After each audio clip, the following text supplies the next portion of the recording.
Matthew, gusto mo, in-invite ka pa? Bibigyan ka ng talent, ay, hindi ka magtatanong.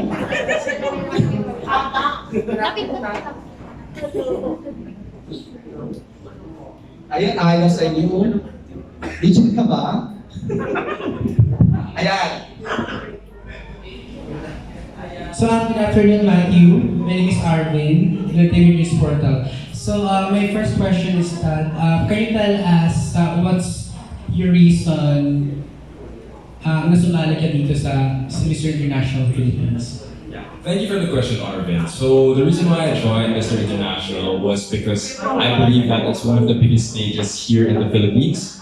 With me joining this stage, or Mr. International, it allows me to develop myself, to be exposed to not only the entertainment business, but also other sectors such as the PWDs and other advocacies that I am a part of. Thank you. Yan, good na. Naintindihan mo, straight English yun. Sandali lang po, kunin ko lang po yung aking cellphone para ma-video ko rin si Mathew. Kasi baka mamaya wala akong may pakitang kay Mel Caparas, hindi ako bigyan ng talent. Ayan, walang resibo, kailangan may resibo. Teka lang, Mathew. Ay, bakit may tawag? Sino tinatawagan mo, father, yung aking mga lalaki dito? Slide. Okay, next. Mula naman sa Entertainment Press, tawagin natin mula sa GMA Online. Yan.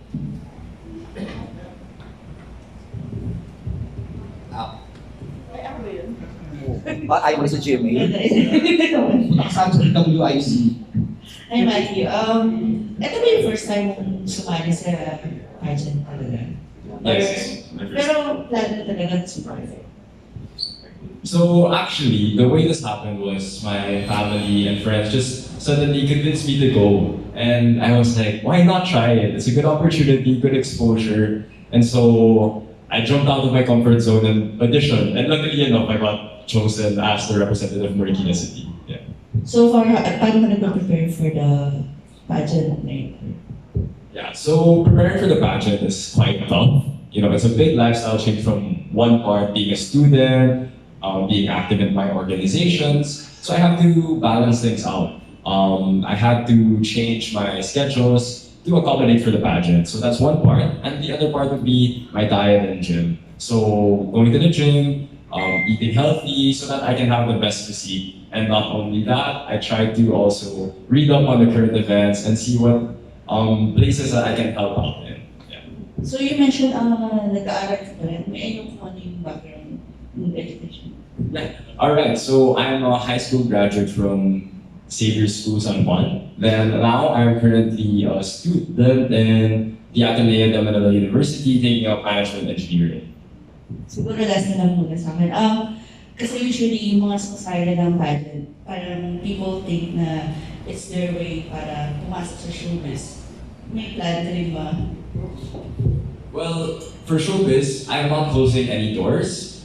Of course, I want to finish my education first, establish my dreams, but you know, if the right opportunity comes, why not take it, right? Yeah. Thank you. Alright, ayan. Next, para po naman galing sa pageant media. Tawagin namin sino nga yun? No, isa sa paparazzi. Ano siya? Hindi, meron lang kasi pinipili si Kasi siyempre susundin ko PR, no? Dapat susundin ko for you. Hi, Celso.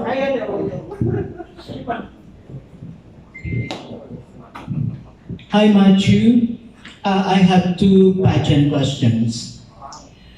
Do you believe in the old saying that real men do not cry? Okay, so thank you for that question. Real men do not cry. I think this was a relevant quote that I saw when I was in high school, and I did write about it. So there's this thing called toxic masculinity, and right now in our current context, toxic masculinity is something that we try to avoid. We know that it's something we all face, given that we're a very traditional country. And so men are seen to be people who don't cry, are tough, and this expectation can be very toxic when it comes to young individuals growing up. And so I don't believe in the saying, but maybe we can tweak it a little. Yeah. Okay. Second question.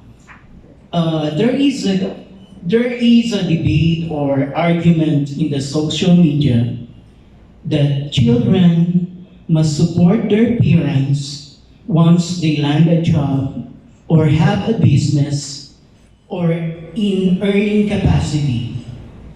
Do you believe in that? Why or why not?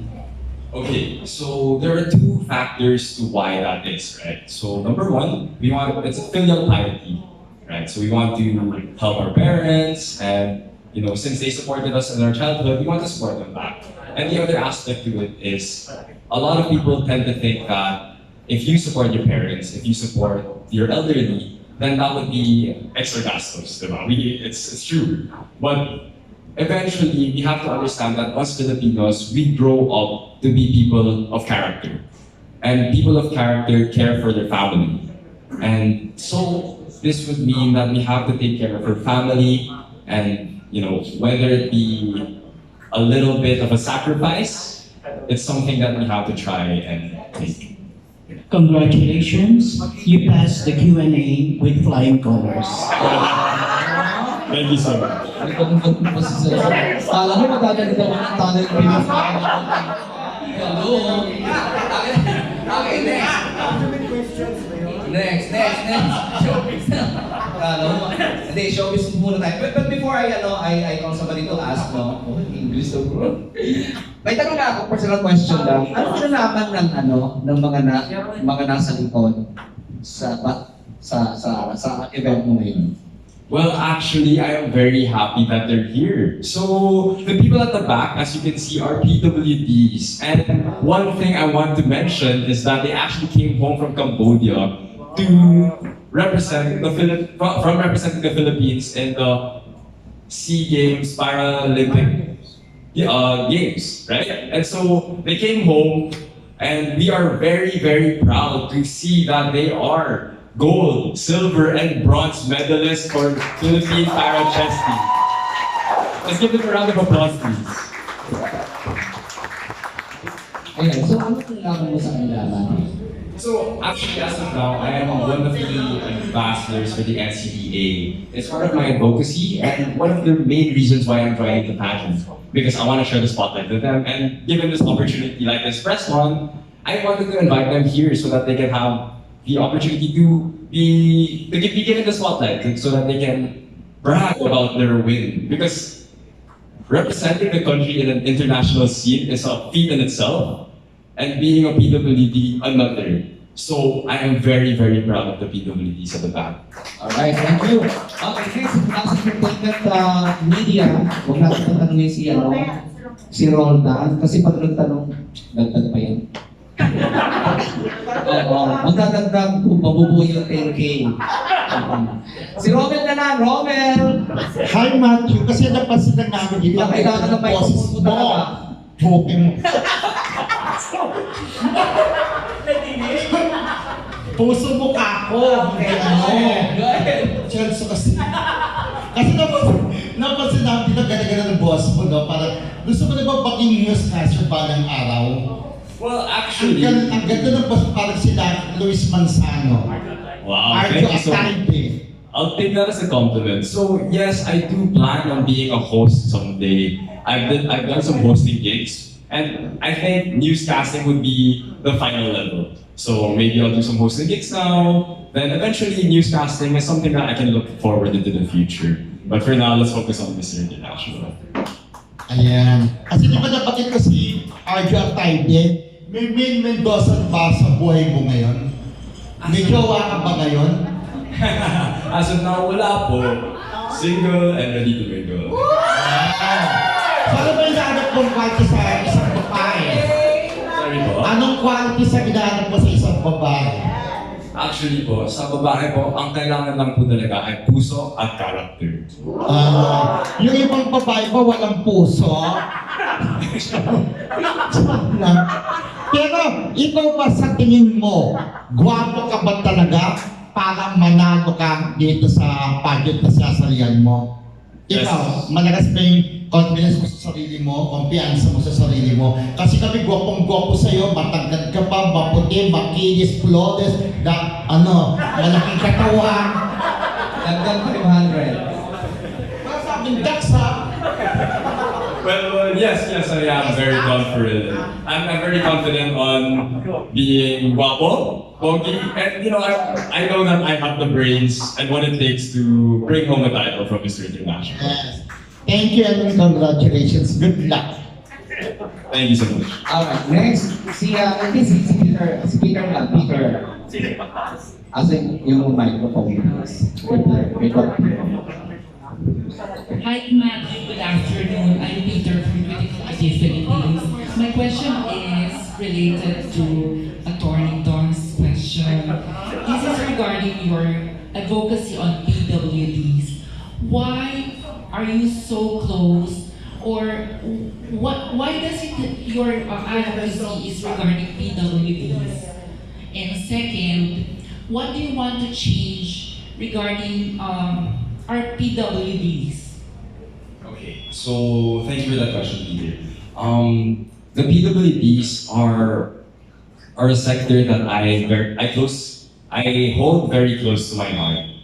They have been there for forever, right? So, these people are not people who should be ashamed or shamed upon, but rather people who should be seen as contributing members to society.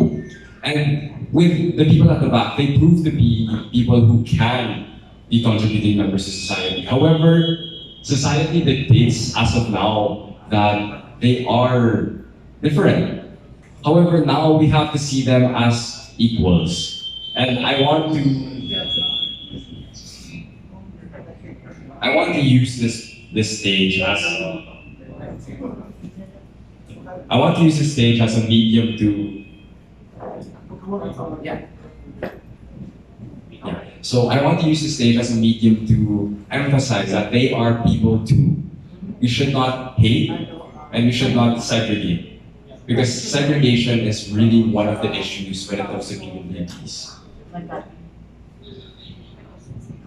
Okay. The second question? Ano yung gusto mong magkaroon sa mga PWDs? I mean, may gusto ka bang batas na para sa mga PWDs?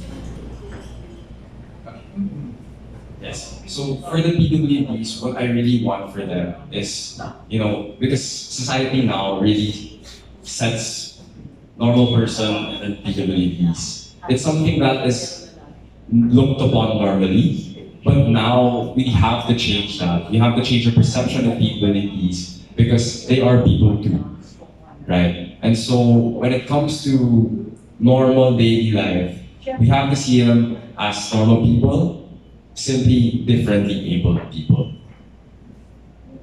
Right, next. Si Tita P. Tita P. Tita Pilar.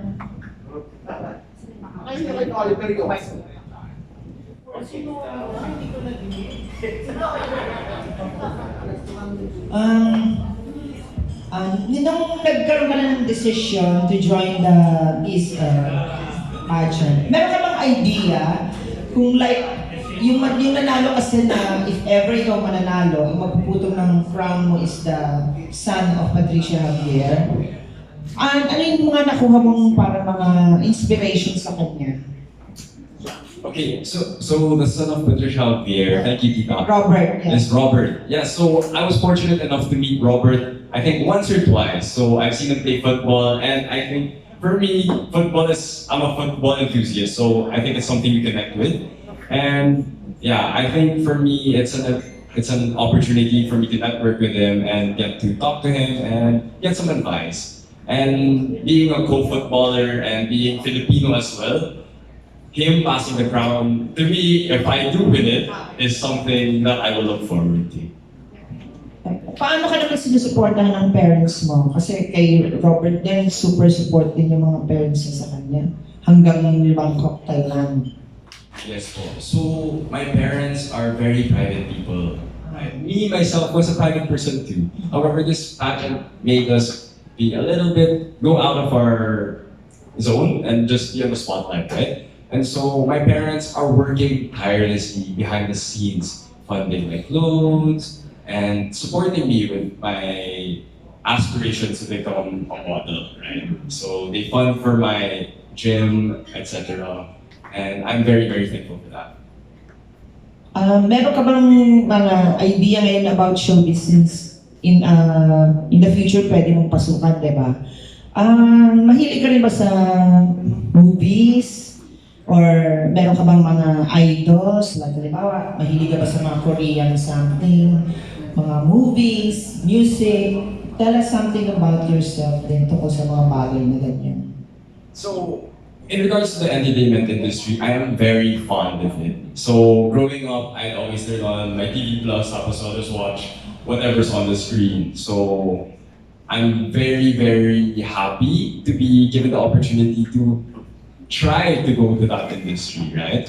And I think one person that I really look up to would be Robi Domingo. I think he's a fellow Athenian as well, and we did good hosting. So for me, it's something or somebody that I really aspire to be, right? Intro to school, eventually do hosting, and be that celebrity person. Yeah.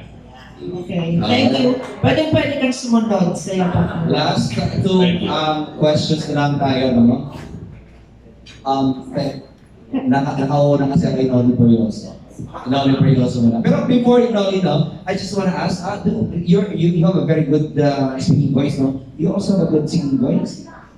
Do you also sing? Unfortunately, no. Ganun talaga. Anyway, next we'll ask is Noli Perioso. Okay. Hello, Matthew. It's nice to meet you in person. I'm Noli for OKND Worldwide. Okay, for my first question, as a bona fide Athenian, what core value of your school would you like to bring to the stage of Mr. International Pages and share it to your or fellow candidates? Thank you for that, Sonali. The Ateneo prides itself to be an institution that is Jesuit. And one of the Jesuit values that I grew up with is magis. Magis means to go beyond the expectation. And so, this coming June 28, I want you to watch me, and I will be sure to try my best to exceed your expectations. Okay, parang question lang. Okay, aside for the opportunity to take one of the titles, take, finals, what do you look forward to gain in competing in this pageant at the end of the competition of this? Yeah. So at the end of the day, what I really want to get out of this is my own personal development, and as well as to inspire others. Because me as a team would be very inspiring to see someone on that stage, Mr. International. Who would have thought a team going there? It's a feat in itself, and I believe that other people would follow. And so, me being there on that stage allows me to be an inspiration for the youth and hopefully my batchmates to jump out of their comfort zones, because you'll never really know what you can achieve if you don't try. Okay. Among the 7 titles at the stage, in your opinion, ano yung bagay sa'yo at yung gusto mong makapakuha?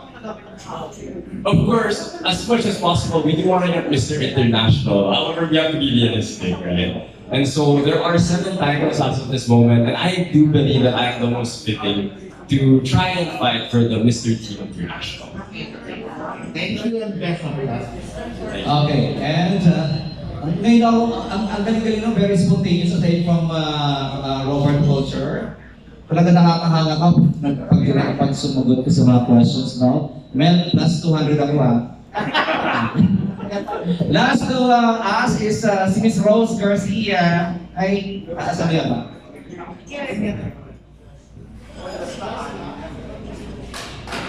Opo, last na po.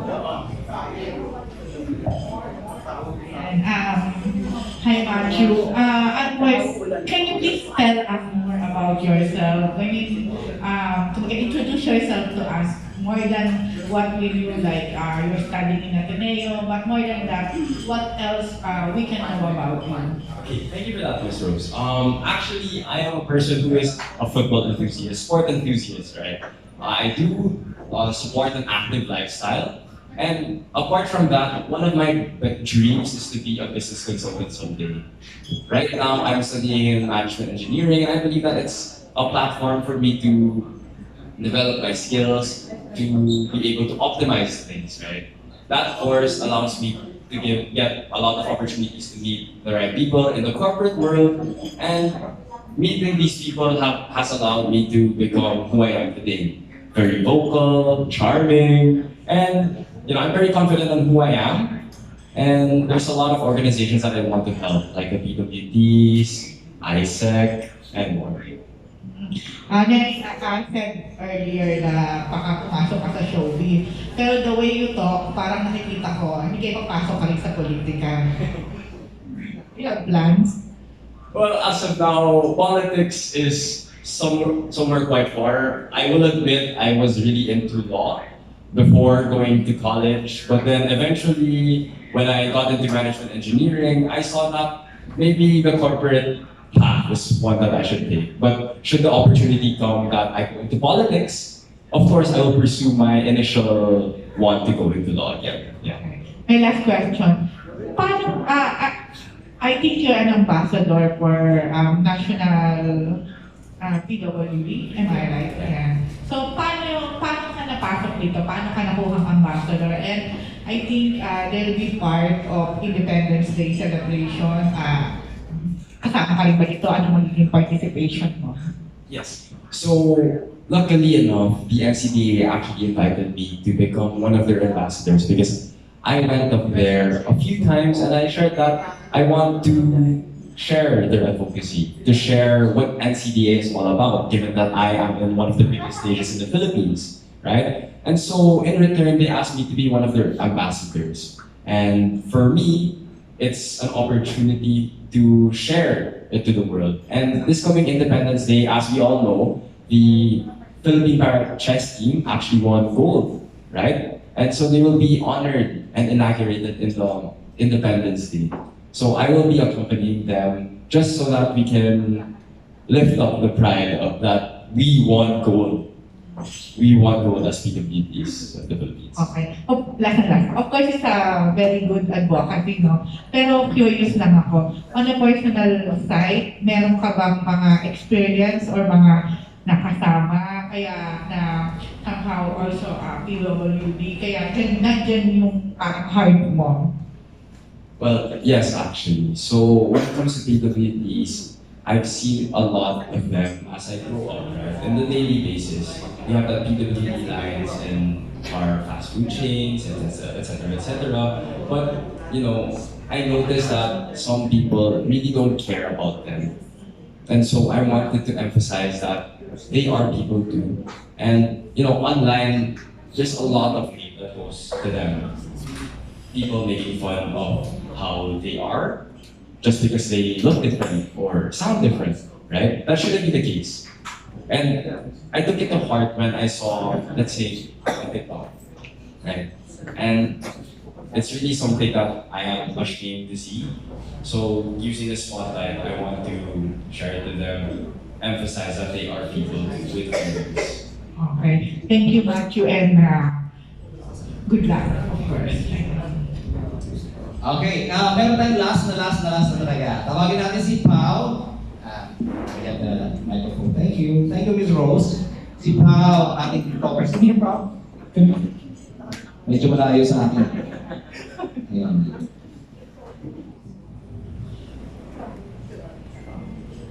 Hi. May microphone. Parang gusto pang kumain ulit. Hi, this is Pao from TikTok. So first, I would like to congratulate you for making it the official candidate of Mr. International Philippines 2022. But I have one question for you. Since we are celebrating Pride Month, so what is your message for those people na hindi pa rin bukas or open-minded sa mga LGBTQIA+. Well, one thing I'm gonna say about that is we have to be patient, right? Although we want the LGBTQ or Pride Month to be across or widespread message that everybody accept, we have to admit that the Philippines is rather traditional. Our country is one that is Catholic, and so it's gonna take a lot of time before people will accept it. So you have to stay strong, and eventually things will come through. Alright, that's the question. Thank you. Thank you. Okay, thank you so much, Pao, and thank you so much, everyone. Ngayon,